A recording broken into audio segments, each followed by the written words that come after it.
ത്യാഗത്തിന്റെയും പീഡാനുഭവത്തിന്റെയും പാപമോചനത്തിന്റെയും ഓർമ്മ പുതുക്കുന്ന ദിവസങ്ങൾ കടന്നുപോയി. ഇനി സ്നേഹത്തിന്റെയും സന്തോഷത്തിന്റെയും നാളുകൾ.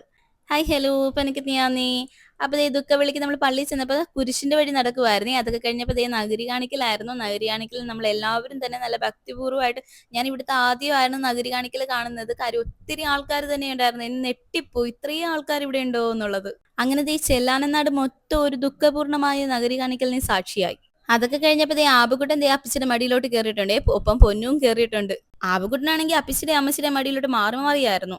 അതൊക്കെ കഴിഞ്ഞപ്പോ ദേ നേർച്ചക്കഞ്ഞി വിതരണമായിരുന്നേ. അപ്പൊ ദേ നമ്മളെല്ലാവരും കൂടെ പോയി ദേ നേർച്ചക്കഞ്ഞിയൊക്കെ വാങ്ങിയിട്ട് എല്ലാവരും കൂടെ സ്നേഹത്തോടെ ഇരുന്നാണ് നേർച്ചക്കഞ്ഞിയൊക്കെ കുടിച്ചത്.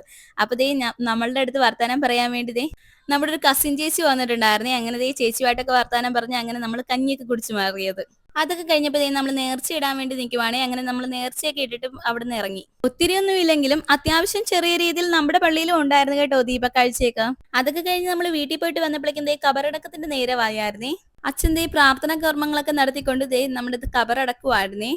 ഈ ഒരു സമയത്ത് നമുക്ക് സങ്കടം തോന്നുമെങ്കിലും ഈശോ ഉയർത്തെഴുന്നേൽക്കുമെന്നത് നമുക്ക് എല്ലാവർക്കും അറിയാം. അതുകൊണ്ട് തന്നെ ആ ഒരു ഉയർപ്പിനായിട്ട് നമുക്ക് പ്രാർത്ഥനയോടെ കാത്തിരിക്കാം. അപ്പൊ ദേ കബറടക്കൊക്കെ കഴിഞ്ഞ് ഇറങ്ങിയപ്പോൾ നമുക്ക് ഇതേ ചാമ്പൊക്കെ കിട്ടിയായിരുന്നു. അപ്പൊ ദേ നമ്മൾ അതൊക്കെ ആയിട്ട് വീട്ടിലോട്ട് പോവുകയാണെ.